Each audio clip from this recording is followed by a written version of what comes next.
মানুষ আমরা অনেক রকম হয়ে থাকি, তবে মুখোশের আড়ালে মানুষ ঠিক কেমন হয় সেটা জানতে তো সকলেরই মন চায়, কারণ আমরা দৈনন্দিন জীবনেও কিন্তু কোথাও না কোথাও একটা মুখোশটা ঠিক পরেই রেখেছি।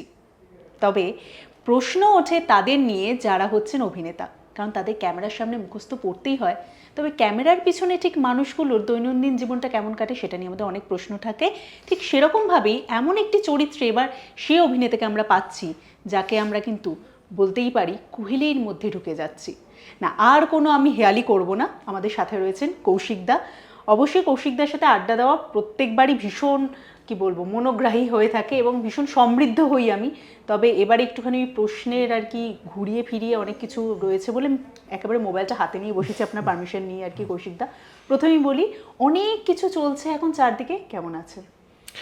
ভালো থাকাটা খুব ডিফিকাল্ট, কিন্তু অ্যাট দ্য সেম টাইম আসলে খুব আপেক্ষিক ভালো থাকাটা। মানে আমি সবসময় মনে করি আমি খুব প্রিভিলেজড ক্লাসে বিলং করি, ফলে আমি যদি খুব বলি যে আমি জানো তো ভালো নেই, এটা ভীষণ নিজের কানেই বোকা বোকা ঠেকায়, কারণ মানে শোনায় আর কি। কারণ ভারতবর্ষের কথা ছেড়ে তো আমাদের পশ্চিমবঙ্গেই এত মানুষ এত রকম জটিলতা, এত রকমের অসুবিধার মধ্যে আছে, এত রকম দুঃখ কষ্টের মধ্যে আছে, সেখানে আমার যে সমস্যাটা বা আমার যে ক্রাইসিস যে কোনো ব্যক্তি মানুষের, সেটা খুবই নগণ্য বলে আমার মনে হয়।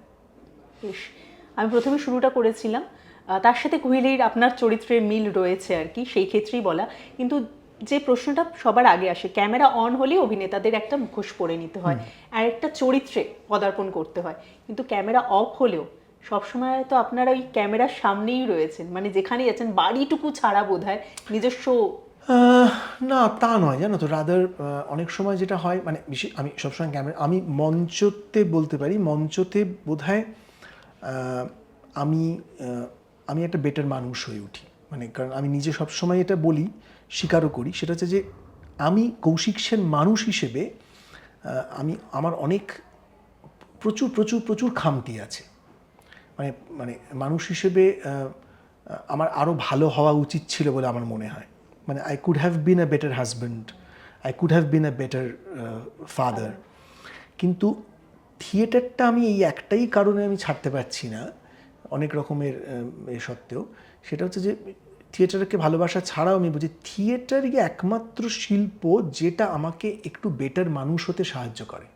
মানে আমি যখন 6-7 মাস, 8 মাস, 1 বছর, কি কখনো কোনো কোনো নাটক হয়তো 30-35 দিনের মধ্যে তৈরি করতে হয়, ওই যে 30-35 দিন কিংবা 6 মাস, ওই 6 মাস 30-35 দিনের যে এফার্টটা, ওই এফার্টটার মধ্যে আমি কিছুটা হলেও মানুষ হিসেবে একটু বেটার হই। বেশ, রাদার বলতে পারো যে যখন মঞ্চে থাকি তখনই হয়তো আমার সত্যিটা ওইখানেই বেরোয়, মুখোশটা পরে পড়তে হয়। আর ক্যামেরার আমি যে অর্থে বললাম আর কি, কারণ রাস্তাঘাটেও আপনারা যদি চলেন হ্যাঁ, সেটা সেক্ষেত্রে তো ধরো ক্যামেরা, একটা হ্যাঁ ক্যামেরা, কিন্তু এটা আমার কাছে আমার এত দিন ধরে এই প্রফেশনে আছি, অভ্যস্ত হয়ে গেছি, মানুষ কথা বলছেন এসে, হয়তো এমনও হয় যে কাজটা আমি খুব খারাপ করেছি আমি জানি, সেই কাজটা সম্পর্কেও লোকে যখন জিজ্ঞাসা করেন। মানে ভালো কথা বলেন, তখন একটু রাগ কম বয়সে হতো, এখন হয় না, এখন একটু অ্যাকসেপ্ট করে নিই, আচ্ছা ঠিক আছে। আবার কখনো কখনো যখন সত্যি সত্যি যে কাজটা ভালো হয়েছে, হয়তো খুব বেশি লোক সেটা দেখেনি, কিন্তু 1-2 জন যখন এটা ওই কাজটার কথা বলে, তখন খুবই আনন্দ হয়, এই আর কি। ঠিক। কৌশিকদা, এই যে নিজের মনে হওয়া, এবং আমাদের তো সবার মধ্যেই রয়েছে যে আমাদের ভালো হওয়ার কোনো শেষ নেই, এখনো ভালো হওয়ার মধ্যে প্রসেসটার মধ্যে দিয়ে আমরা যাচ্ছি, ঠিক আপনি যেরকমটা বললেন। এবার একটু কুহেলিতে ফিরে আসি। কুহেলির যে চরিত্রটি আপনি প্লে করছেন, সেখানে মানুষটিকে ঠিক বোঝা দেয়, কারণ মানুষটির একটা পাস্ট রয়েছে যেটা আবার একটা কুয়াশায় ঘেরা, সেটা নিয়ে যদি একটুখানি শুনতে পারি। দেখো, কুহেলিতে যখন আমি মানে প্রথম কাজ করতে গেছি, মানে আউটডোরটা দিয়ে শুরু হয়েছিল, আমি কিন্তু গোটা আউটডোরটাতে খুব ডিস্টার্বড ছিলাম মেন্টালি। কারণ আমি ইউজুয়ালি, আমি তো প্রচুর নেগেটিভ ক্যারেক্টার করেছি, মানে আমার কুহেলির ক্ষেত্রেটা আমার প্রবলেম হয়েছিল, যেটা আমি ডিরেক্টর অদিতিকেও বলেছিলাম, স্ক্রিপ্ট রাইটারকেও বলেছিলাম, যে লোকটা বড্ড বেশি খারাপ, মানে এতটা খারাপ কেন, মানে আমি খুব লজিক পাচ্ছিলাম না। কিন্তু পরে আমি বুঝতে পেরেছি যে এটা গল্পের প্রয়োজনে দরকার। মানে ইউজুয়ালি যখন আমি কোনো নেগেটিভ ক্যারেক্টার করি তখন কিন্তু আমি সেই নেগেটিভ ক্যারেক্টারের কেন নেগেটিভিটি আমি একটা সাবটেক্সট তৈরি করার চেষ্টা করি, চরিত্রটা বুঝে নেন আপনি পুরোপুরি। বোঝাতে গেলে একটা সাবটেক্সট নিজের মতো করে একটা সাবটেক্সট তৈরি করি যে আচ্ছা এরকম ছিল, এর হয়তো এরকম একটা ঘটনা ঘটেছিল তার জন্য এরকম। কিন্তু এইখানে সেই রিসার্চটা আমার খুব একটা কাজে লাগেনি। তার কারণটা হচ্ছে যে গল্পটাতে এমনভাবে লোকটাকে আনা হয়েছে যে লোকটা প্রথম থেকেই তুমি মানে সিরিজটা চালু হলেই বুঝতে পারবে লোকটা কেমন, এখানে কোনো রাগ ঢাক নেই। ফলে আমি পরে এটা মেন্টালি অ্যাকসেপ্ট করেছি যে আমাকে হয়তো এখানে একটু অভিনেতা হিসেবে আমাকে একটু নমনীয় হতে হবে। মানে শুধু স্বার্থপরের মতো আমার চরিত্রের কত শেডস আছে এটা নিয়ে না ভেবে একটু গল্পটার প্রেক্ষিতে তোমাকে ভাবতে হবে যে একটা লোক মারা গেছে এবং মারা যাবার পর কিন্তু প্রায় প্রথম থেকে এস্টাবলিশড হচ্ছে লোকটা ভালো ছিল না। তো এখানে প্রচুর লোকটার পাস্ট তমুকে এখানে এক্সপ্লোর করার জায়গা নেই। আচ্ছা, বুঝতে পেরেছো? সেইটা আমার মেন্টালি অ্যাকসেপ্ট করতে একটু সময় লেগেছিল। বেশ। তো আউটডোরের সময় আমি খুব বিরক্ত ছিলাম, মানে কো-অ্যাক্টরদের সঙ্গে খুব একটা কথাবার্তা বলছিলাম না। পরে সেটা আমি দেখেছি ভালোই হয়েছে, কারণ চরিত্রটার সঙ্গে এমনিতেই সকল একটা ডিস্টেন্স আছে, খারাপ মানুষই। সুতরাং সেই সময় যে মহিলা ক্যারেক্টাররা ছিল তারা প্রত্যেকেই মানে গল্পের দিক থেকে তারা প্রত্যেকেই আমাকে খুব ভয় পায়, অপছন্দ করে। তো আউটডোরেও সেটা হয়েছিল ইন দ্য সেন্স যে ওদের সঙ্গে একটা ডিস্টেন্সই আমার ছিল। কারণ মানে যেহেতু কী হয় আমি চরিত্রটা তখন হাতড়াচ্ছি অভিনেতা হিসেবে, তখন আমার খুব রাগ হয়ে যাচ্ছে। ফলে আমার কাউকে না টলারেট করতে ইচ্ছে করছিল না। একমাত্র টু সাম এক্সটেন্ট টুলু মানে শুভদীপ আর আমাদের যে হরিণ চরিত্রটা করেছে দুর্বার, ওদের সঙ্গে একটু গল্প টল্প করেছি, কিন্তু বাকিদের সঙ্গে আমি একটু ডিস্টেন্সই মেনটেন করেছিলাম। কলকাতার ফেজটাতে এসে আমি বরঞ্চ একটু কম্প্যারেটিভলি রিল্যাক্সড হয়েছিলাম অ্যাজ অ্যান অ্যাক্টর, কারণ তখন আমি মেন্টালি অ্যাকসেপ্ট করেছিলাম যে হ্যাঁ চরিত্রটা আমাকে এভাবেই করতে হবে, যে এটা খারাপ চরিত্র। তো তাতে কোনো ক্ষতি হয়নি, তার কারণ মানে ওই যে আমার আউটডোরে বিরক্তিটা এবং চরিত্রটা হাতে বেড়াচ্ছি তার যে রাগ টাগগুলো সেগুলো চরিত্রের ক্ষেত্রে কাজেই দিয়েছে একেবারেই। বেশ, মানে বোঝা যাচ্ছে অনুঘটকের মতোই কাজ করে দিয়েছে। বেশ, এবার একটু আমায় বলুন যে টিজারে একটা মুহূর্তে দেখতে পাচ্ছি যেটা দিয়ে আর কি এসপি রানা সিংহকে আর কি দেখানো হচ্ছে, সেটা হচ্ছে হ্যাঙ্গিং একটা জায়গায় রয়েছে এবং মানে ওর মারা যাওয়া দিয়ে তো শুরু হচ্ছে। হ্যাঁ, এবং এইটা একজন অভিনেতার ক্ষেত্রে ওই মুহূর্তে আমি জানতে চাইবো, যেহেতু আপনাকে এই মুহূর্তে সামনে পেয়েছি, ওই মুহূর্তে কি ইমোশনাল টার্ময়েল চলে? কিচ্ছু চলে না। আচ্ছা, তো কিচ্ছু চলে না। সেটা হচ্ছে যে তখন পুরোটাই ভীষণ টেকনিক্যাল। তার কারণটা হচ্ছে কীভাবে আমাকে ঝোলানো হবে, কতক্ষণ ঝুলে থাকবো, চারপাশের লোকজনরা আমাকে যতটা সম্ভব মানে কমফর্ট দেওয়ার জন্য ব্যস্ত। ডিরেক্টর যে অদিতি, ও জিজ্ঞেস করে যাচ্ছে কৌশিকদা তোমার লাগছে না তো, মানে ওইখানে কোনো ইমোশনাল রাদার আমি আমাদের একজন এডিকে বলেছিলাম যে আমার বেশ কয়েকটা ছবি তোলার পরে ওটা আমি সেদিনকে রাত্রিবেলা শুটিং হচ্ছিল, সেদিনকে রাত্রিবেলা রেশমিও শুটিং করছিল। তা আমি ছবিগুলো তুলে ওকে পাঠিয়ে দিয়েছিলাম। ও হেভি রেগে গেছে ওই রকম অবস্থা, কারণ ও শুটিং করার ফাঁকে হঠাৎ দেখছে যে আমি গলায় দড়ি দিয়ে ঝুলছি, ওটা দেখে ওর খুব বিরক্ত লেগেছে। ও ফোন করে বলছে তুমি এরকম ছবি আমাকে পাঠাবে না। তো আমি মজাই করছিলাম, ফলে খুব যে আর ছবিগুলো বিভৎস, মানে ঝুলে আছি, আমি ইচ্ছে করেই ওরকমভাবে ওই ছবিগুলোই পাঠিয়েছিলাম ওকে টার্গেট করে। তো না মানে ন্যাচারালি মেয়েরা যেরকম হয় আর কি, মানে যত ও অভিনেত্রী, ও জানে যে আমি অভিনয় করছি, কিন্তু ওইগুলো ঝুলছি আমি, এটা ওর কাছে খুব দৃষ্টি সুখকর নয়। একেবারে, মানে বোঝা যাচ্ছে যে একটি বিখ্যাত কবিতার লাইন রয়েছে যেখানে রয়েছে ঘুমিয়ে আছে, যাই হোক আমি পুরোটার বলছি না, মানে বোঝা যাচ্ছে কৌশিকদার ভেতরেও কিন্তু এখনো ঘুমিয়ে রয়েছে সেই শিশুটি, যে শিশুটি কোনো দুষ্টুমি করতে কোনো মুহূর্ত ছাড়ে। হ্যাঁ, মানে এটা তো আমাদের পার্ট অফ প্রফেশন। আমার রাদের খুব দৃশ্যটা আমি এনজয় করেছিলাম। বেশ, আমাকে এবার একটুখানি বলুন কৌশিকদা, পুলিশ মানেই বেশিরভাগ ক্ষেত্রে তাকে এইরকম একটি চরিত্রের মধ্যে দিয়ে আর কি প্রকাশ করা হয় আর কি।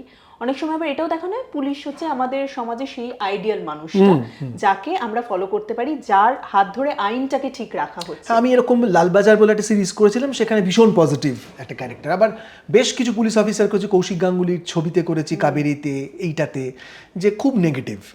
কিন্তু একটা ব্যাপার বলছি, রানা কিন্তু খুব এফিশিয়েন্ট, মানে রানার কিন্তু কাজের ক্ষেত্রে, মানে রানার কিন্তু ওই কুহেলি থানা অঞ্চলটাতে খুব সুনাম আছে অ্যাজ অ্যান অফিসার। কিন্তু লোকটা ভীষণ অ্যারোগেন্ট, ভীষণ অসভ্য, তো ওইটাই বলছিলাম যে ওইটা এইটা চরিত্রটা এস্টাবলিশ না হলে গল্পটা এগোনো যায় না। আর একটা গল্পটা এই রানাকে কিন্তু তোমরা দেখতে পাবে 4টে মহিলার চোখ দিয়ে, যেটা আমার মনে হয় গল্পটা খুব ইন্টারেস্টিং দিক। প্রিয়াঙ্কা যে এ করতে আসে অগ্নি বসু, এবং একদম সিরিজের শেষে একটা চমক আছে। আর 3টি মেয়ে, একজন আমার বউ যে সুস্মিতা, আর 2 শালী ঋদ্ধিমা এবং তার সাথে অঙ্গনা। ফলে এই 4টি মেয়ের চোখ দিয়ে তুমি রানাকে দেখবে। বেশ, এবার কুহেলির যেহেতু বিষয়টাই একদম কুয়াশায় ঘেরা, সেটা নিয়ে বিস্তারিতভাবে আমার জানাটা এই মুহূর্তে মনে উচিত হয় হবে না। হ্যাঁ, তাহলে আর কুয়াশাটা থাকবে সরে কি করে, যাবে, হ্যাঁ। সেটা তো দরকার নয়। এবার একটুখানি শুটিং এর মুহূর্তটা শুনি আর কি। কৌশিকদা ঠিক যেরকমটা বললেন আপনি, যে ওই মুহূর্তে সবার সাথে খুব একটা গল্পের বিষয়টা ছিল না। আমি আউটডোরটাতে আমি বলছি, আউটডোরটাতে আমি Mainly, মানে সিকিমে খুব প্রকৃতি থেকে এনজয় করেছি। আমাদের থাকার জায়গাটা খুব সুন্দর ছিল। একটা বেলা আমি ফাঁকা পেয়েছিলাম, আমার হোটেলের পেছনে একটা খুব সুন্দর নদী ছিল। ওই হোটেলের বারান্দায় বসে আমি বই পড়েছি, অরুন্ধতী রায়ের একটা বই পড়ছিলাম, শেপ অফ দ্য বিস্ট। খুব ভালো ভালো বসে চা খাচ্ছিলাম। ওইটাই আমার আউটডোরের সব থেকে ভালো স্মৃতি। কিন্তু গোটা আউটডোরটাতে অ্যাজ অ্যান অ্যাক্টর হিসেবে I was very disturbed, very pissed of. মানে আমার সবাইকে দেখে আমার রাগ হচ্ছিল সামহাও, মানে আমি জানি না কেন। কারণ তখন এসপি রানা সিং, হ্যাঁ, মানে আমার সামহাও না রানার ফান্না না, তখন আমি অ্যাক্টর হিসেবে হাতে বেড়াচ্ছি, বুঝতে পেরেছো তো? মানে মানে আমার মনে হচ্ছে আমি কেন রাজি হলাম করতে। এরকম একটা হয়, এরকম সমস্ত অ্যাক্টরের নিশ্চয়ই হয়। আমি কারোর সঙ্গে দুর্ব্যবহার করছিলাম তা না, কিন্তু সবাই বুঝতে পারছিল যে আই ওয়াজ নট কৌশিকদা যেরকম সেরকমভাবে নয় আর কি। I was very unhappy. কিন্তু সেটা চরিত্রটার ক্ষেত্রে কাজে দিয়েছে। তার এছাড়া কিন্তু আমি বলবো যে অদিতি ওর হোমওয়ার্ক করেছিল, কারণ তোমরা জানো যে সিরিজে আমরা খুব রেস্ট্রিক্টেড টাইম এবং রেস্ট্রিক্টেড বাজেটে তো কাজ করি। তো তুমি যদি খুব অর্গানাইজড ওয়েতে কাজটা না করো তাহলে কিন্তু সেটা করা যাবে না। সো ক্যামেরাম্যান রম্য, ডিরেক্টর অদিতি, এবং অদিতির যে টিমটা আছে, দুটো তিনটে ছেলে মেয়ে, দে আর ভেরি এফিশিয়েন্ট। ওরা খুব ডিসিপ্লিনড ওয়েতে শেডিউলটা করেছে, কখন পিক আপ, কখন কোন শটটা হবে, কি হবে, কোন সময় সানডাউন হবে, এই পুরো প্ল্যানিংটা এত ভালো হয়েছিল বলে কিন্তু কাজটা উতরে গেছে। সো মানে I am really thankful to them যে ওরা খুব ওদের কাজটা খুব সুন্দরভাবে ওরা করেছে। এবার যেহেতু সামনে কৌশিকদা, খুব সচরাচর তো এই কথাগুলো জিজ্ঞাসা করা হয় না, তাই খুব জানতে ইচ্ছে হচ্ছে কৌশিকদা, এরকম অনেক চরিত্র তো আসে যেটা শুনলে বা সেই চরিত্রটা পোর্ট্রে করার সময়, সেটার মধ্যে দিয়ে যাওয়ার সময় কখনো কখনো সেই রেশটা অনেক দিন অবধি থাকে, সেটা কাটাতে অনেক সময় লেগে যায়। সেরকম কখনো হয়েছে কৌশিকদার ক্ষেত্রে? আমার একটা ছবির ক্ষেত্রে হয়েছে, সেটা অনেক বছর আগের। সেটা হচ্ছে আমি তপন সিংহ হুইল চেয়ার বলে একটা ছবি করেছিলাম, একটা স্প্যাস্টিক। এবং তপন সিংহ আমাকে এবং লাবণীকে বনহুগলি হাসপাতালে পাঠিয়েছিলেন পেশেন্ট দেখার জন্য, যে কত রকমের এই ফিজিক্যালি চ্যালেঞ্জ লোকজনরা হয়, তাদের কণ্ঠস্বর, তাদের কথা বলা, তাদের হাত পায়ের মুভমেন্ট, চোখের মুভমেন্ট, সেইটা আমাকে অনেকদিন হন্ট করেছিল। আমি চরিত্রটা যখন করেছিলাম তখন আরও একটু কম বয়স ছিল, আমার অনেকটাই কম বয়স ছিল। Apart from that, to some extent বলতে পারো আমার সঙ্গে অনেক দিন থেকে গেছে সৃজিতের রাজকাহিনীর চরিত্রটা। সবাই বেশি বলে হয়তো জুলফিকারের কথা, কারণ জুলফিকারে আমার সমস্ত পুরো চেহারার একটা পরিবর্তন আনতে হয়েছিল কণ্ঠস্বরে, কিন্তু আমার রাজকাহিনীর চরিত্রটা আমার সঙ্গে অনেক দিন থেকে যাবে। কিংবা ইতিম মৃণালিনীর যে সাউথ ইন্ডিয়ান কবি চিন্তন নায়ার, এগুলো এক একটা কাহিনী ভালো লেগেছিল করে আর কি। হ্যাঁ, বেশ। ওটিটি, সিনেমা, ছোট পর্দা, 3টে মাধ্যমেই আপনি সমানতালে কাজ করছেন, এবং তার সঙ্গে মঞ্চ তো রয়েছে, সেটাই আপনি বললেন নিজেকে বেশি ফিল করেন আপনি যেখানে। 4টের জায়গায় আলাদা রয়েছে এখনো পর্যন্ত, কিন্তু কোথাও গিয়ে এখন একটা দেখতে পাচ্ছি আমরা যে সিনেমার থেকে বোধহয় ওটিটি এগিয়ে রয়েছে। তার কারণ কি শুধুমাত্র মোবাইল রয়েছে কোয়ালিটেটিভলি কারণে নয়, কিন্তু মানে সিনেমাটাই খুব খারাপ হচ্ছে আমাদের বাংলা ছবি, যথেষ্ট আপ টু দ্য মার্ক হচ্ছে না, যে কারণে মানুষ হলে যেতে ক্লান্ত বোধ করছেন। তার থেকে ভাবছেন যারা সাবস্ক্রিপশান নিয়েছি বাড়িতে বসে দেখি।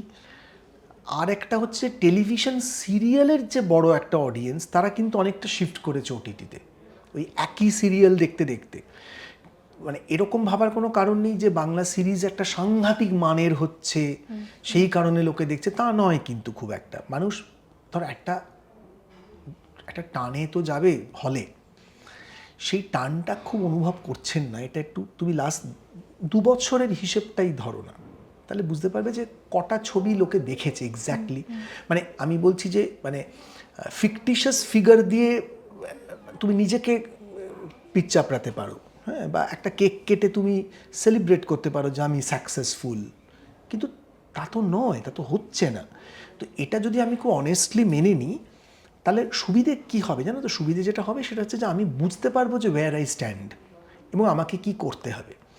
এটা যতদিন না আমরা করছি ততদিন পর্যন্ত কিন্তু একটু সমস্যা আছে বাংলা ফিল্ম ইন্ডাস্ট্রির ক্ষেত্রে, এবং সেটা আমরা সবাই উপলব্ধি করছি। আমার তো মনে হয় এই যে মানে কখন কোন বাংলা ছবি রিলিজ করবে এটা নিয়ে ধাক্কাধাক্কি না করে, মিটিং মিছিল না করে, উই আর বেসিক্যালি তো আর্টিস্টস, আমাদের মধ্যে একটা ক্রিয়েটিভ আদান প্রদান হওয়া দরকার যে হোয়াট ইজ গোয়িং রং। মানে আমরা জানি যে সিনেমার ভাবনাটা বা শিল্প ভাবনাটা কৌশিক যেভাবে ভাবে সেভাবে সৃজিত ভাবে না, সৃজিত যেভাবে ভাবে অতনু সেভাবে ভাবে না, অতনু যেভাবে ভাবে সেটা শিবু ভাবে না, প্রত্যেকে ভাবনাটা আলাদা। কিন্তু কোথাও তো এরা প্রত্যেকে শিল্পী। আমাদের যারা বড় বড় প্রডিউসাররা আছে তারা তো কেউ আলুর ব্যবসা করেন না, তারা তো চলচ্চিত্রের ব্যবসা করেন। সেখানে যেরকম ব্যবসাটাও একটা ফ্যাক্টর, তেমনি চলচ্চিত্র শিল্পটাও তো একটা ফ্যাক্টর। ফলে আমার মনে হয় যে এই যে বড় বড় মাথারা আমাদের আছেন, সেটা দেব, জিৎ থেকে শুরু করে আরও যে হিরোরা আছেন, আমাদের প্রসেনজিৎ চট্টোপাধ্যায় আছেন, সবাই মিলে মানে শুধুমাত্র আচ্ছা তুমি দিওয়ালি আমি ক্রিসমাস ও দুর্গাপুজো এটা নয়, আমি বলছি যে একটা এস্থেটিক এক্সচেঞ্জ হওয়াটা এই মুহূর্তে দরকার, একটা এস্থেটিক এক্সচেঞ্জ, শুধু ব্যবসাগত নয়। মানে হোয়াট ডু মিন, মানে ধরো বুম্বাদা এতদিন ধরে ছবি করছে, তো এই লোকটা বহুদিন থেকে বাংলা চলচ্চিত্রটাকে দেখছে, সেই লোকটা স্বপন সাহাও করেছে, সেখান থেকে ঋতুপর্ণ ঘোষ হয়ে সৃজিত হয়ে আজকের একটা পাভেলের সঙ্গেও কাজ করছে। তো কোন দিকে যাচ্ছে পুরো ব্যাপারটা, ওর ওপিনিয়নটা কি, ওর সঙ্গে দেব কোথায় একমত, কোথায় দ্বিমত পোষণ করছে, জিৎ কি ভাবছে, পরমব্রত কি ভাবছে, সৃজিত কি ভাবছে। It is a high time to go for an aesthetic exchange rather than মানে তুমি দেওয়ালিতে রিলিজ করবে না আমি ক্রিসমাসে করব, এইটা নয়। বুঝতে পেরেছো? নিজের মধ্যে অন্তর্দ্বন্দ্বটাকে কোথাও একটা সরিয়ে রেখে, এটা অন্তর্দ্বন্দ্ব নেই, এস্থেটিক্স যে কাজটা আমি করছি, মানে আমি তো নিশ্চয়ই ব্যবসা, নিশ্চয়ই at the end of the day এটাই আমাকে খাওয়াচ্ছে, কিন্তু আমি বলছি যে একটু মুহূর্তকালের জন্য সিংহাসন থেকে নেমে এসে সবাই যদি একটা মাটিতে দাঁড়িয়ে একটু ডিসাইড করি আমরা যে আমাদের কাজটা কীরকম হচ্ছে, যে কি মানে অনেস্টলি, মানে ধর কৌশিক যদি জিজ্ঞাসা করে, কৌশিক গাঙ্গুলি যদি অতনুকে জিজ্ঞেস করে চাচা আমার ছবিতে কি গন্ডগোল হচ্ছে বলো তো, এইরকম আমি একটা কথা বলছি আর কি। বেশ, মানে এখনো সেটা কুহেলির মধ্যেই রয়েছে, আমরা বুঝতে পারছি। তাই কুহেলি নিয়ে যখন এত, কিন্তু নট ইম্পসিবল, না, আমি যেটা বলছি এটা কিন্তু ইম্পসিবল কিছু কথা বলছি না, কারণ আমাদের খুব ছোট্ট ইন্ডাস্ট্রি, পরিবার, খুব ছোট্ট ইন্ডাস্ট্রি, ফলে এখানে কিন্তু এটা খুব মানে 2-3 দিন এরকম একটা aesthetic exchange between one another, মানে কাউকে দোষারোপ করে নয় যে তুমি বেটার মেকার আমি বেটার মেকার, এটা নয়, real honest analysis of one another.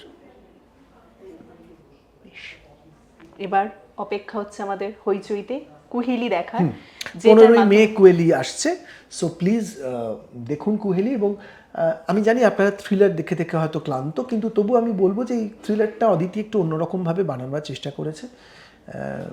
4টি মেয়ে খুব ভালো অভিনয় করেছে, আপনারা দেখুন।